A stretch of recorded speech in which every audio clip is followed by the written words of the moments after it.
A PM intimidou uma professora numa abordagem truculenta durante a ocupação de escola em Barueri, na região metropolitana de São Paulo. Ontem, no início da noite, alunos ocuparam a escola estadual Lênio Vieira de Moraes, depois da divulgação que o estado fecharia a unidade. Chamada pelos alunos, a professora Ângela Soares, que é conselheira do Sindicato dos Professores, a APOESP, por pouco não acabou presa. Quando eu cheguei, os policiais estavam ameaçando os alunos, falando que ia entrar. Aí eu só falei para ele assim: senhor, você não pode fazer dessa forma, porque eles são menores e eles precisam que os pais estejam presentes. Você tem que conversar com eles na presença dos pais. Aí ele já veio para cima de mim. Tira a mão do bolso, você tá sendo abordada. Não encosta a mão em mim. Então fica quieta. Você tá não pensando que é o quê? Encosta a mão em mim. Aqui é polícia, beleza? E daí? Baixa sua mãozinha, baixa a E daí? Eu sou professora. E daí? Mereço respeito. Então abaixa a sua voz. Quando ele viu que todo mundo estava gravando, ele deu uma parada. O meu colega pegou meu RG e entregou para ele. E ele ficou com o meu RG por mais de 2 horas. Eu liguei para a corregedoria, falei que eu tinha sido abordada de uma forma inadequada e que meu RG estava apreendido. Aí ele com certeza receberam alguma ligação, depois me devolveram o meu RG. Em nota oficial, a Secretaria de Educação não comentou a atitude do policial, mas garantiu que a escola não será fechada e que, atendendo à reivindicação dos alunos, manterá o curso noturno nessa unidade. Eduardo Bolsonaro voltou à liderança do PSL na Câmara Federal. Depois que a Justiça suspendeu a decisão do partido de afastar Eduardo e outros 17 deputados, os parlamentares elaboraram uma nova lista, indicando o filho de Jair Bolsonaro à liderança no lugar de Joyce Hasselmann. O Intercept Brasil entrevistou Evo Morales. Numa conversa com o jornalista Glenn Greenwald, quando ainda estava asilado no México, Morales explicou o contexto político que permitiu o golpe de Estado na Bolívia. Vamos ver um trechinho. Resistimos hasta el día 8 de noviembre. 8 de noviembre, primero la policía se amotina y se suma al golpe de Estado. Sin embargo, no podemos quedar indiferentes ante nuestra sociedad. El día 10 en la madrugada, la OEA también se suma al golpe de Estado. Finalmente, el día 10, las Fuerzas Armadas dicen que renuncie. Sin policía, sin Fuerzas Armadas, la derecha movilizada, no hay ninguna seguridad. Por tanto, para evitar más derramamiento de sangre, renunciamos con el compañero Álvaro García Linera. Evo Morales está desde a semana passada na Argentina. A entrevista completa você confere no site theintercept.com/Brasil. A Prefeitura do Rio de Janeiro suspendeu o pagamento do 13º salário de servidores públicos. A segunda parcela deveria ter sido depositada hoje, mas uma resolução suspendeu todas as movimentações financeiras do município, que não deu prazo para realizar o pagamento dos servidores.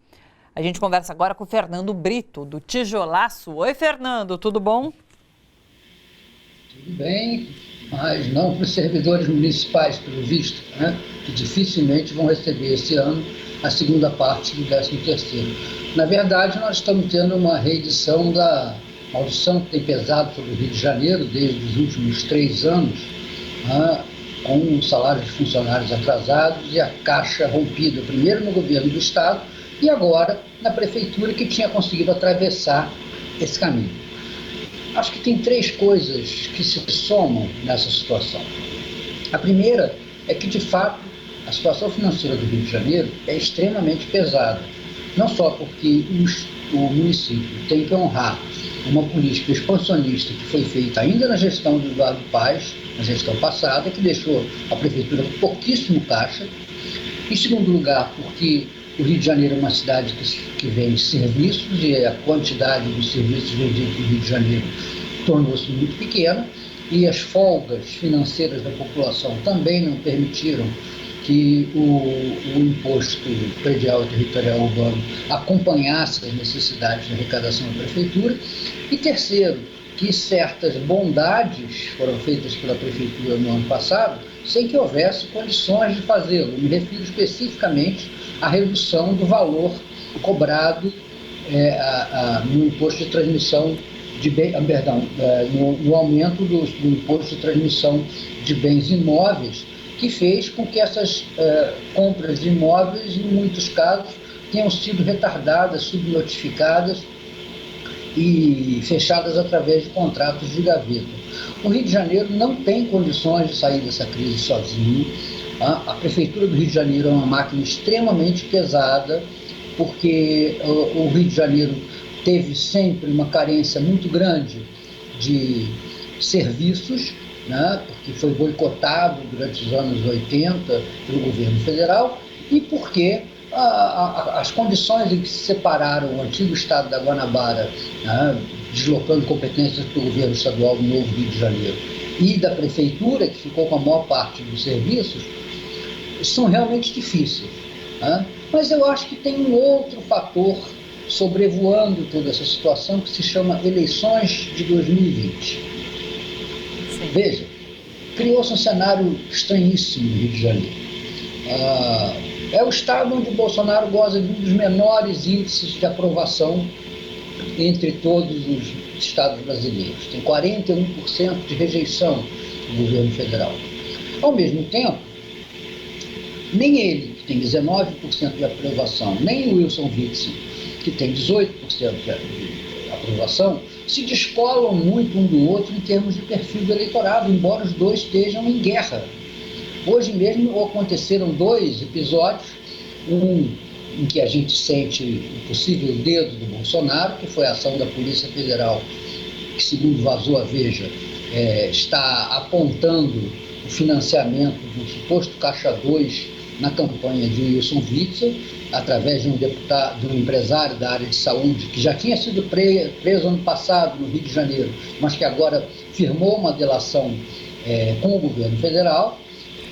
E, de outro lado, a reação violenta do Wilson Witzel, dizendo em entrevista hoje que Jair Bolsonaro se assemelha ao que ele considera ditadores, Hugo Chávez, Alberto Fujimori, Recep Erdogan da Turquia, enfim, um clima de guerra entre o governo do Estado e o governo federal, que tem lá suas expansões para a prefeitura. Porque o Marcelo Crivella, na falta de um candidato próprio do PSL, ou da Aliança para o Brasil, a gente não sabe, né, o que vai valer o Bolsonaro nessa eleição municipal, o Crivella seria um caminho, digamos, honroso para o presidente da República ter candidato no Rio de Janeiro. Talvez não para vencer, mas pelo menos se descolando da derrota, que seria atribuída mais pessoalmente a Marcelo Crivella. Então a gente não sabe nesse jogo o que está acontecendo de manobras, porque o Crivella pediu dinheiro do governo federal, o governo federal disse que ia liberar o dinheiro, não se tem notícia de que essa liberação tenha sido consumada, eram 152 milhões de reais, e isso poderia servir como ponte para o Crivella se sustentar até janeiro, quando começa a entrar o dinheiro grosso do IPTU. As prefeituras têm uma receita muito forte nos 3 primeiros meses do ano em função disso e vão administrando as coisas até o final do exercício com as sobras desses primeiros meses de arrecadação forte.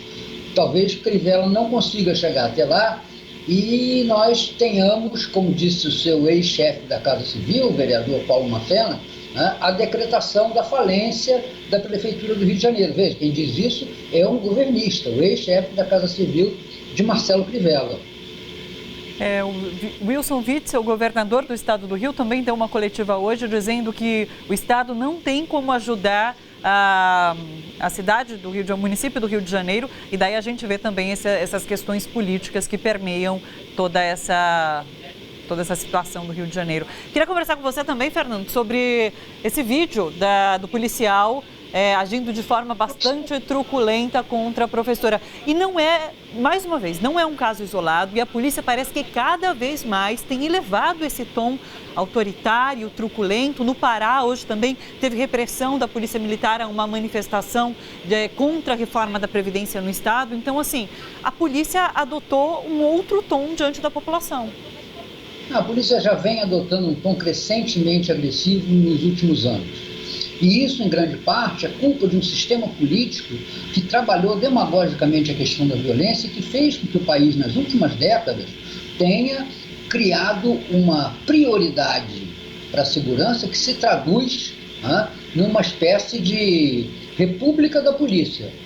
Governante algum pode peitar as atitudes truculentas, as atitudes arbitrárias, as atitudes até criminosas da sua polícia, sob pena de se deixarem espalhar as histórias de que ele não deixa a polícia trabalhar, que está defendendo o bandido, que assim a cidade não pode ter segurança, assim a criminalidade não diminui.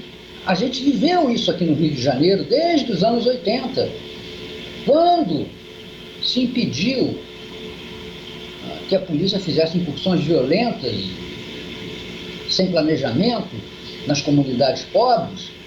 Traduziram isso como a polícia não pode mais subir o morro.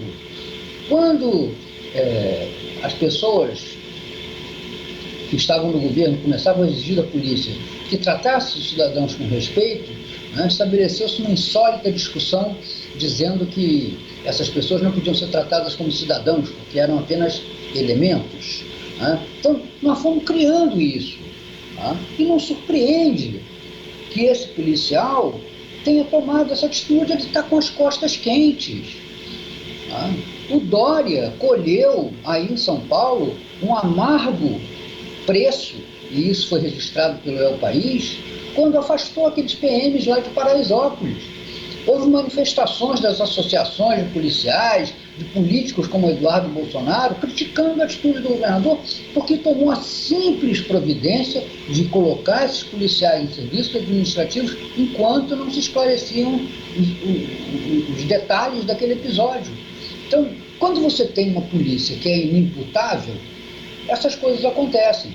Eu vou dar um exemplo bem concreto. Ontem houve audiência dos militares envolvidos no assassinato daquele músico fuzilado com dezenas de tiros no carro que viajava com a família. O tenente da PM que comandava a guarnição disse que, na verdade, eles atiraram sobre um catador de latinhas que foi socorrer o músico Evaldo, que estava agonizando ali dentro do carro, e atiraram nele porque ele iria, segundo os policiais, segundo os militares, assaltar o motorista. Muito bem. Vamos admitir que ele estivesse falando a verdade.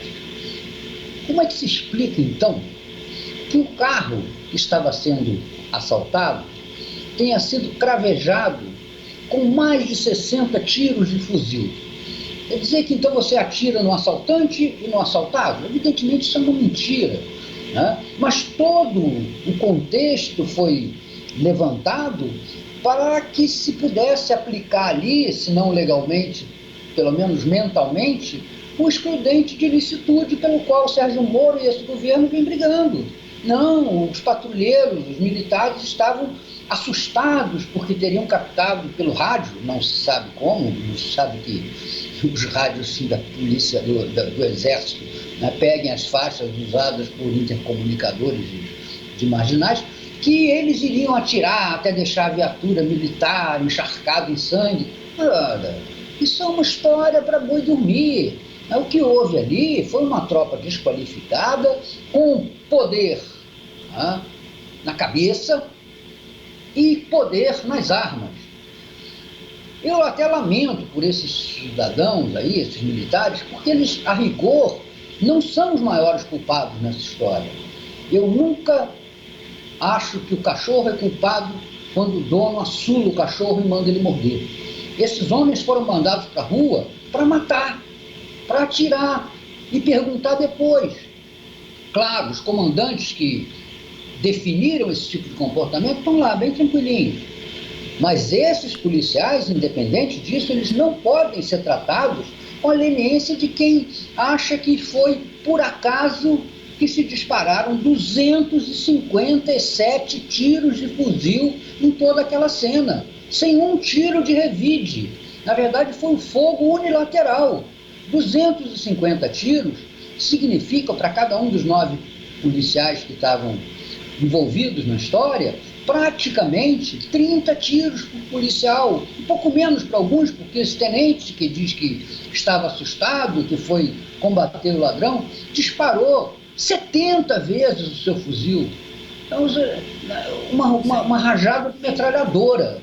E isso, né, vai se espalhar por todas as maneiras. Felizmente, a desse policial que você mostrou aí foi só grosseria, selvageria e brutalidade.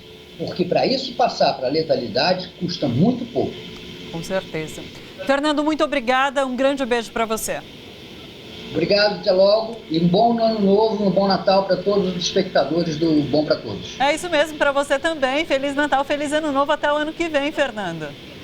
Obrigado, Thalita. Tchau, tchau.